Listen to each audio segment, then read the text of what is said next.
আসসালামু আলাইকুম। নকল প্রসাধনীতে সয়লাভ বাজার ও অনলাইন ঝুঁকিতে ভোক্তার স্বাস্থ্য। বুঝতেই পারছেন, আজকে আমাদের আলোচ্য বিষয় হলো প্রসাধনী সামগ্রী নিয়ে যেগুলো নকল করা হচ্ছে। দেশের প্রসাধনী বাজারে উদ্বেগজনক হারে বেড়েছে নকল, ভেজাল ও অনুমোদনহীন কসমেটিক্সের বিস্তার। রাজধানীর বিভিন্ন পাইকারি বাজার থেকে শুরু করে জেলা, উপজেলার দোকান, এমনকি সামাজিক যোগাযোগ মাধ্যম ভিত্তিক অনলাইন পেজ ও ই-কমার্স প্ল্যাটফর্মেও অবাধে বিক্রি হচ্ছে দেশি বিদেশি জনপ্রিয় ব্র্যান্ডের নামে নকল প্রসাধনী। এতে যেমন প্রতারিত হচ্ছেন ক্রেতারা, তেমনি মারাত্মক স্বাস্থ্য ঝুঁকির মুখে পড়েছেন ব্যবহারকারীরা। সংশ্লিষ্টদের মতে, কম দামে জনপ্রিয় পণ্য পাওয়ার লোভে অনেকেই যাচাই বাছাই ছাড়াই অনলাইন থেকে প্রসাধনী কিনছেন। এই সুযোগ কাজে লাগিয়ে অসাধু ব্যবসায়ীরা নকল মোড়ক, ভুয়া লেবেল এবং মেয়াদহীন বা নিম্নমানের উপাদান ব্যবহার করে বাজারে ছাড়ছে বিপুল পণ্য। ভোক্তাদের অভিযোগ, অনলাইন পণ্যের ছবি ও বর্ণনার সঙ্গে বাস্তবে পাওয়া পণ্যের মিল থাকে না। অনেক ক্ষেত্রে আসল পণ্যের নামে নকল বা অনুমোদনহীন পণ্য সরবরাহ করা হয়। অভিযোগ করলেও অনেক বিক্রেতার কাছ থেকে সঠিক প্রতিকার মেলে না।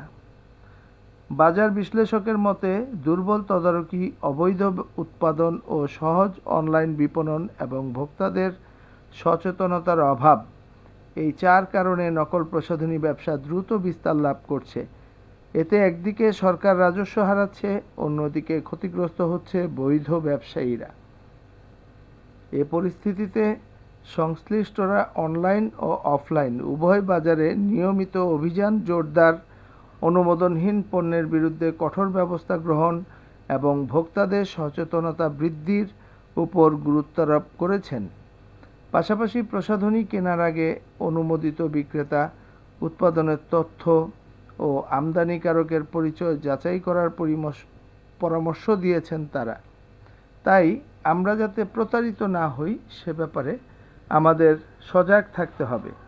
প্রতিটি পণ্য কেনার সময় ভালো করে যাচাই বাছাই করতে হবে যে আসলে পণ্যগুলো সঠিক কিনা, নাকি আমরা নকল ও ভেজাল পণ্য কিনে প্রতারিত হতে যাচ্ছি।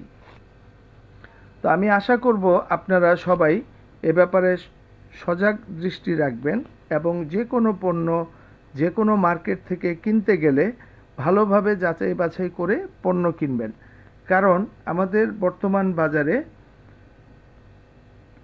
ভেজাল এবং নকল প্রসাধনীর বিস্তার লাভ করেছে অনেক।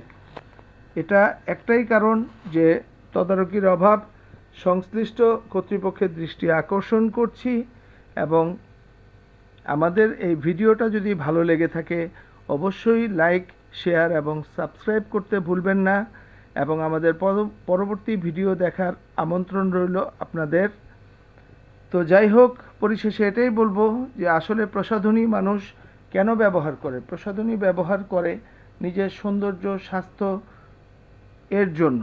তাই সবাই সাবধান হন, সতর্ক